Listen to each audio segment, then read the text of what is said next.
that the new powers of artificial intelligence will be shared equally between all the countries in the world. It's much more likely that some countries will lead this new revolution. They will be able to dominate and conquer and exploit all the others in an even more extreme way. So some things repeat themselves, but other things are really different. I would say that maybe the most important difference is that in the past, almost all the inventions and discoveries, they gave people control of the world outside. We learned how to control the other animals, the forests, the rivers, but we never gained much power over the world inside us. And this is the big change that will happen in the 21st century. Powers we are gaining is power over the internal world, to re-engineer and manufacture bodies and brains and minds. I think Earth will be dominated by entities which are more different from us than we are different from Neanderthals or from chimpanzees. Do you feel that you maybe sometimes you underestimated the human spirit? I mean, from late 19th century, maybe from Freud, they tried to explore your psychology. And also Virginia Woolf said the human spirit changed totally. But really changed? You are right. We know very little about the mind and about the spirit or the psychology of humans. It won't prevent us from gaining immense manipulative powers over ourselves. And this is one of the dangers. We had control, we had power to manipulate the world outside. We didn't understand the ecological system. And the same thing may happen with the world inside. We are far from understanding the human spirit or the human mind. And the result may be that we will face a mental collapse, similar to the ecological collapse we are seeing now. I think we are facing the danger of the distractions. Maybe human spirit is much more adaptive than we think and we imagine. It is very adaptive. That's certainly true. And we see it here that we still have the Stone Age bodies and Stone Age brains, and here we are flying in airplanes and living in big cities and so forth. So we have an amazing ability to adapt. But what we see is a process of domestication of humans. We adapt the abilities that the economic system needs from us, the political system needs from us, but we neglect many other potential abilities that are deteriorating. This is what happened to the other domesticated animals. We created cows that produce enormous amounts of milk, but otherwise they are far less capable than wild cattle. Now, what the economic system needs from us is to constantly connect to the communication system. And all the new technologies, what they are doing is drawing us out of our body, disconnecting us from our senses, from our body, and connecting us instead to cyberspace. If you don't feel at home in your body, you will never feel at home in the world. My impression is that the number one cause for the feeling of alienation and stress, which has huge economic advantages, but the mental price is very, very big. 过程中的作用。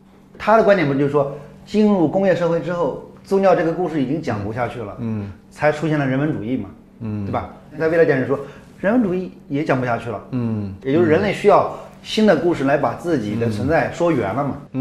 14年出版之后，什么时候开始意识到这个书卖的真是很好了？如果我现在在这说，当时我就认为它能卖，我就想好了，这都是吹牛的，事后马后炮，对吧？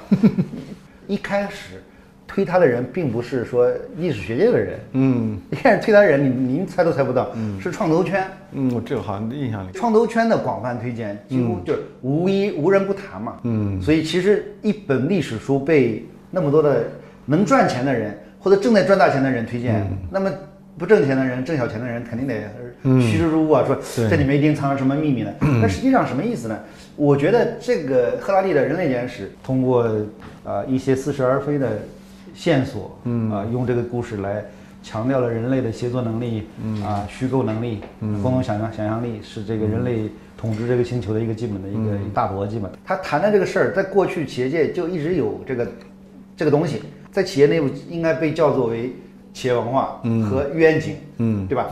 就这两件事嘛，对吧？但是书买回去看的人这么多，在线知识付费打开率只有15%，其实图书打开率更低，书的完阅率其实可能不到2%，但是它就是因为我有了，并且我知道大概是什么意思，在饭桌上或者在某些场合下可以聊一聊，大家在这里面找到了身份的认同，就是说我们是这一类人，我们关心我们怎么去塑造我们这个企业的共同想象力和虚构能力，我们的企业的愿景是什么样子的，然后所有人都在一起用某种似是而非的暗号在对接，说碰一下说我们是这一波人啊，没错，对，确认过眼神，我们是一波的哈，而且你创造了一种新的模式，对，这些企业家创业者明明都不读书，然后都喜欢讲宏大的历史，都上来就人类开始演化，对，讲就是用一种似是而非的知识把他们都笼罩在一起，他们也自我感觉很良好，对，实际上是对于未来的这种窥探欲望太强烈了，都希望弯道超车，希望赢在起跑线，凡事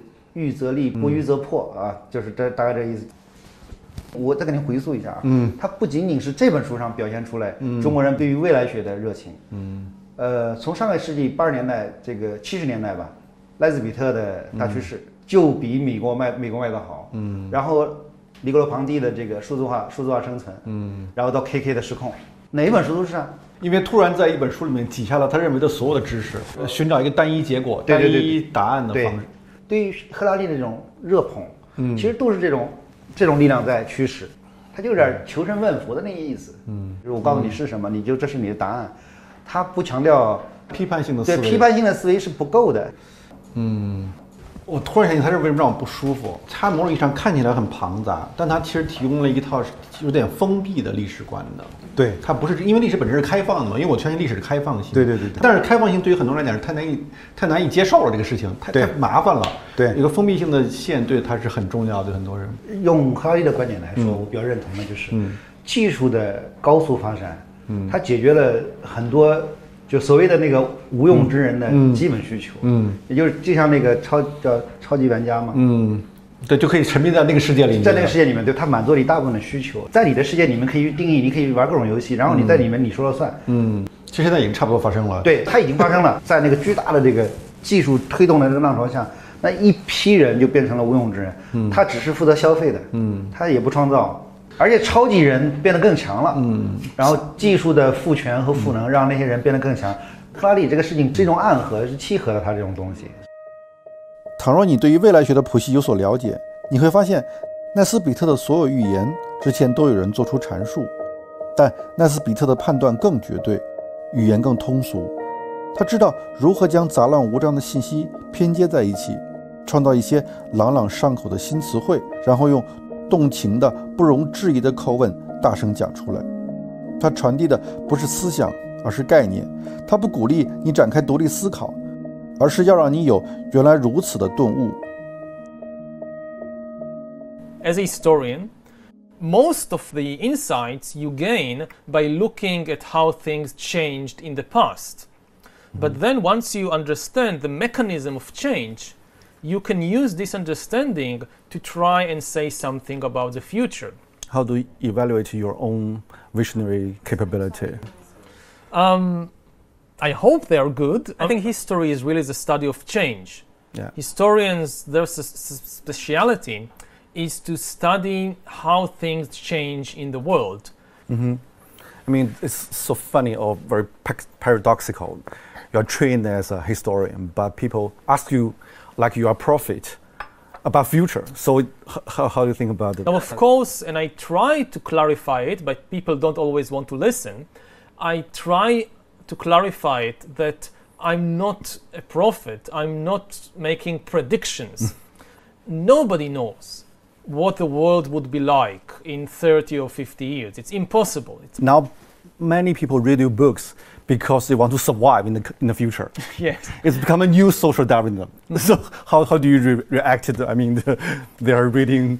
Well, this is one of the problems of writing books and being an author, that you have no control of the way in which people read your books. Yeah. And I see it in many cases, like I write a passage in an ironic tone. For me, it's obvious that this is irony. And I think everybody who reads it will understand. I don't mean it seriously. It's just an irony. They didn't get it. And they don't get it. I mean, they read it in a completely flat and serious way. And they understand exactly the opposite of what I intended. So when you were on the stage, you talk about this. So you feel strong alienated from the reality? So it sometimes happens with some people, and you just have to accept that. I mean, there is no way to write something that people will always understand. You think about, I don't know, say the Bible. So you have Jesus coming and telling his disciples, if somebody slaps you on the cheek, turn the other cheek. And you should have only love for all people. And somehow people read this, and they burn heretics, and they start religious wars. I mean, how, if it's possible to get from Jesus to religious wars, then people can just, do with texts almost anything they like. Okay. I mean, again, I don't try to predict the future. I try to point out different possibilities, and I hope that, like Huxley, I'm offering an interesting visions. Yeah. Okay. Do you mind people call you guru? I don't like it, but I have no control over them. Okay. Hope to see you in Israel. Maybe we are planning to go there to see you there, Israel. Yeah. Thank you. It was a very interesting. It's not the usual questions. Yeah, we should talk more maybe next time. Okay. Take care. You too.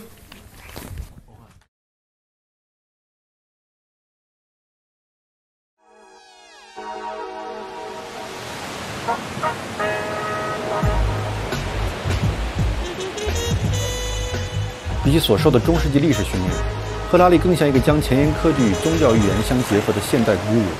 想要理解他的学说与精神世界，最好来到他生长的地方。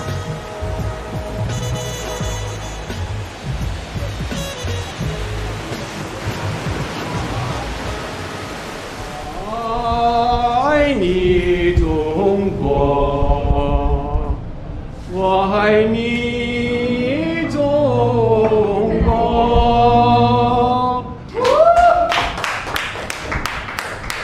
哇，好动人呐！哇，好感动。来这里吃饭的以色列人多吗？犹太人？阿拉伯人根本上就没有，但是犹太人很多很多。我有几十年的客人，几代人都在我这里吃饭。当时79年来说，这里危险吗？这里问题多吗？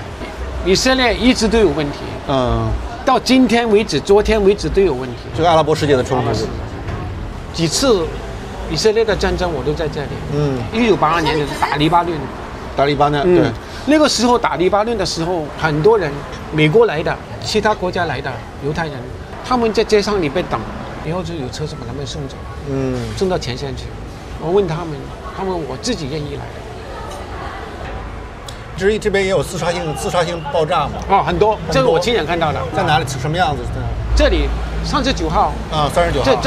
这旁边那里。晚上也是爆炸了，他2个公交车啊。他等那个公交车到站的时候，这个公交车到站，那个恐怖事引爆，2个公交车的人死伤很多人。他爆了以后，还有第2个人看到你们很多人在这里，第2个人进来爆了。什么时候爆炸最严重啊？一直都有。我们都已经怕。现在是少一些了，是吧？没有了，根本上没有。现在没有了。就因为建那个墙，是不是？是，很有效，是吧？有效。但是巴勒斯坦人就很愤怒嘛，建这个墙，把人与人之间都分开了。以前有圣经记载的时候是犹太人的地方，后来犹太人2000多年的时候，他们这人就散掉了，逃到全世界的地方去了。以后阿拉伯人进来这里，生活了1000多年，他们也是当这里是他们的一辈子，他们的家，所以我觉得应该有和平的一点，大家都应该互相体谅一下。大家互相残杀，这不是一个好的解决方法。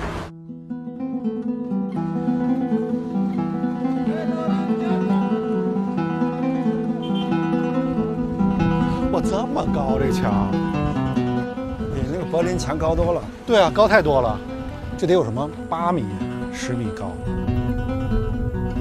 耶路撒冷是一座有着3000年历史的古城，也是犹太教、基督教、伊斯兰教的发源地。有一个小平台，你望出去，居然可以看到2个宗教的地标性建筑物，一个呢是西墙，一个呢是金顶。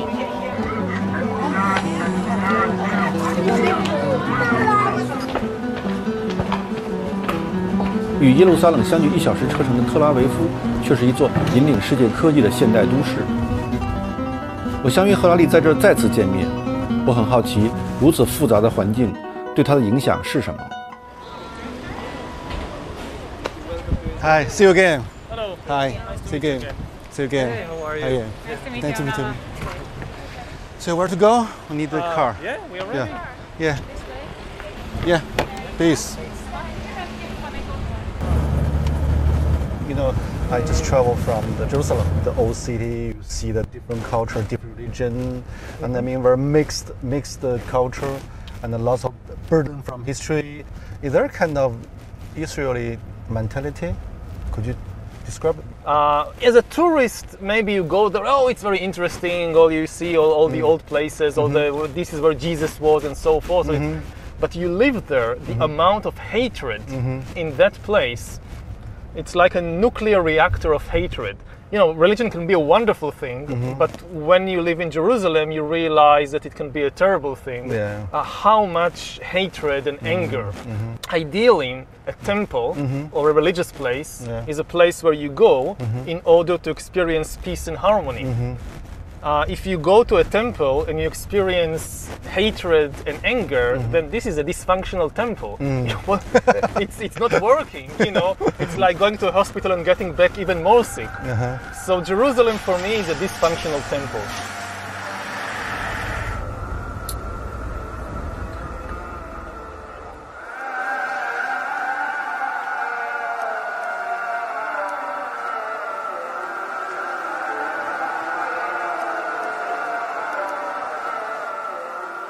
How this kind of things shape your mind, shape your...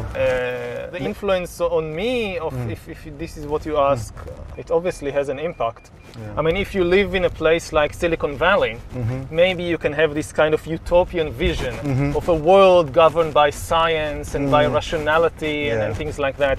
But if you live in the Middle East, it's obvious to you that you cannot escape this tension because all around you people are killing each other because of their belief in fictional stories. So it's very clear to you that fiction is an extremely powerful thing. My house, the village where I live is exactly middle of the way between Tel Aviv and Jerusalem. On the one hand, I'm very connected to this world of Tel Aviv. Yeah, modern technology, modern technology, world, high tech, all that. And on the other hand, very connected to Jerusalem with all the religion and mythology and especially this is why I think much of my writing and scholarship is about this tension between the modern world of the 21st century and artificial intelligence and all that, and on the other hand, the still great impact of all these mythologies and fictional stories and religions. When did you notice the tension? When did you notice the hatred of religions and I think only when I left Israel and I went to do my PhD in Oxford, then I realized how much tension there is in the place where, you know, when you're born into it, you think, well, this is how the world is. Only when you go out, you realize, no, this is not how the world is. 为了更充分理解这个国家与赫拉利，我约了几位当地人闲聊。我的朋友王石正在以色列游学，他与我一同前往。零零七那个谍战片的这个行业，对。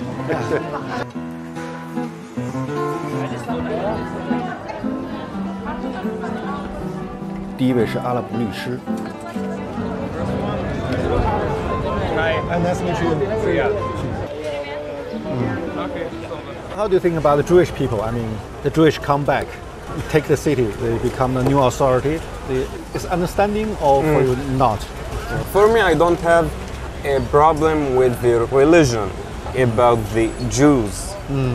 And they was living here before the occupation, and we have places that they are neighbors of the Arabs, and they don't have any problem with the Palestinian here before the occupation. When they kick them out from Europe and receive them, and later they are get of this country. But after, it's became the problem. When I talk with the Israelis, most of the people, they have this stereotype. We really feel that. When they talking with me, are you a real Arab? Yeah, I am Arab. Are you born here? Yes, I am born here. You know, here, the thing that it's helped me to live here in Jerusalem, it's how I look. According to the stereotype of the Israelis, I'm not look like the local people. The local people have to be dark-skinned, not handsome person, and also my accent is good in Hebrew. You speak Hebrew? Yeah, of course, because I'm a lawyer. And in a good accent. So what's your nationality? Nationality, I don't have any nationality of any country. It's just residency.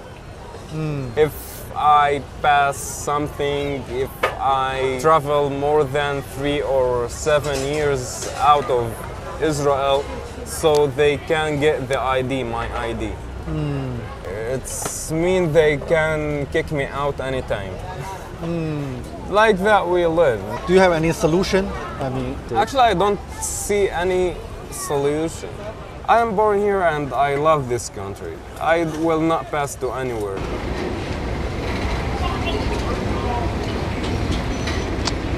Forgot a car. Oh, it's okay. it's okay. It's okay. When did you arrive? Sorry? When did you come to Israel? 2 days ago. Oh, 2 days ago. So you've been around. Yeah, spent 1 day in Jerusalem and here. Yeah, come here. Yeah. You're much more relaxed than in China. Me? Yeah. Yeah, because in China you run around from here to there. And here Too many things. Yeah. Oh, what a nice view. You want some water? Yes, some water would be nice.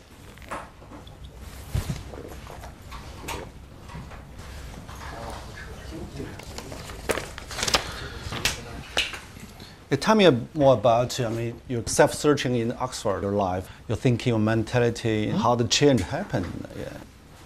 How the change happened? Yeah.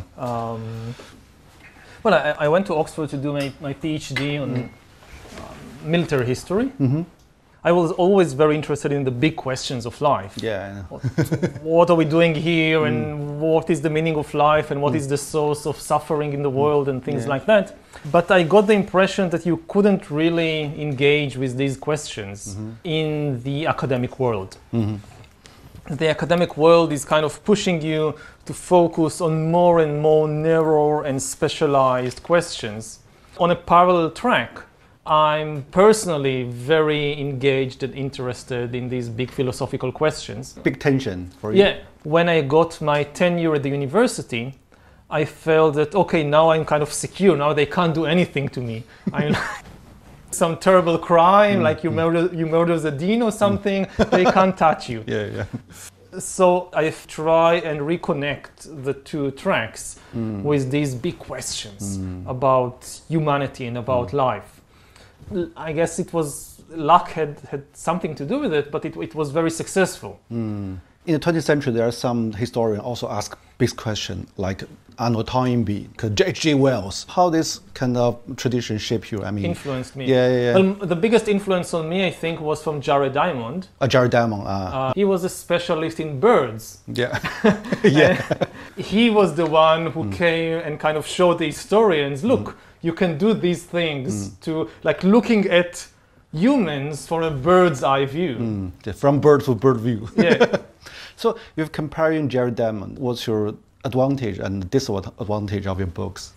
Their strength compared with me is that I don't really have any background in biology. But if you just know biology, if you just understand evolution and you know everything there is to know about humans, you can now explain human history. I don't think that this can work because human history also has a very important ingredient of culture, of ideas, of stories, of fictions, and this is kind of my specialty, the exploration and understanding of fictions and mythologies and stories and their immense impact on human history. And if you don't give enough importance to the stories, to the fictions, you will never understand something like the Second World War, or like the French Revolution, or like the rise of Christianity. There was no biological or geographical explanation. So what do you think the major flaw of your theory? Have you ever think about it? Of my theory? Yeah, your perspective. You try to explain the whole world, the history, but what's the major flaw in the process? Well, if I knew the major flaw, I would have corrected it. But there are definitely flaws. I mean, do you have any kind of worry? Maybe I speak so much about the change, the process, but actually I don't understand very well. Do you have any kind of concern? There are many areas. Because your tongue in the books is so confident. So, yes. Yeah. There are many areas that I talk about and I have no first-hand experience. I just rely on what the experts in the field say and I believe them. And I have no ability to kind of verify for myself that what I'm saying is true. I just believe them. So it's only second-hand knowledge. I read articles and books about artificial intelligence and what are the principles behind the program, behind the machine learning. So I trust that they are right. I hope that they are not kind of, making this colossal mistake and leading the entire world after them.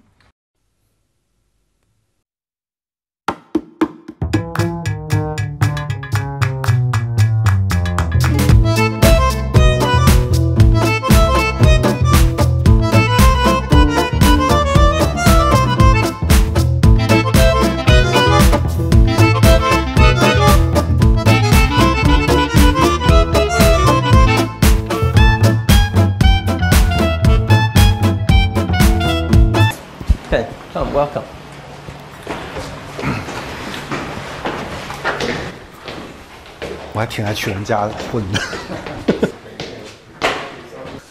Welcome, welcome everybody. Maybe say something about yourself. You're from Dutch? Well, I am from a Dutch-German family, but I was born here. Nowadays I'm studying to become a rabbi, conservative rabbi. How could one be a rabbi? You have to study and you have to pass exams. You compare with the priest for the Christian, similar things or not similar? I mean, the role they played in the social society. I think you are the spiritual leader of the people, and it's a very important job because you're working with people. For us, for our outsider, the Jewish education seems very interesting combination. On the one side, it's quite religious. You stick some everlasting truths. On the other side, the Jewish people seems very open to new technology, new knowledge. So how to explain the combination of this kind of paradox? If you read the Talmud, you can see in the Talmud that they already were very much open-minded. They had already broad knowledge. They didn't say, oh, we only have to confine ourselves to one knowledge, which is the Jewish. We have to understand everything because life is about everything. Talmud is a lot about discussions, open discussions. We bring different ideas and, oh, you heard a story that came from another country. How do we relate to that story? Is it relevant to us? I think that in the Jewish philosophy, and you have to listen to everything.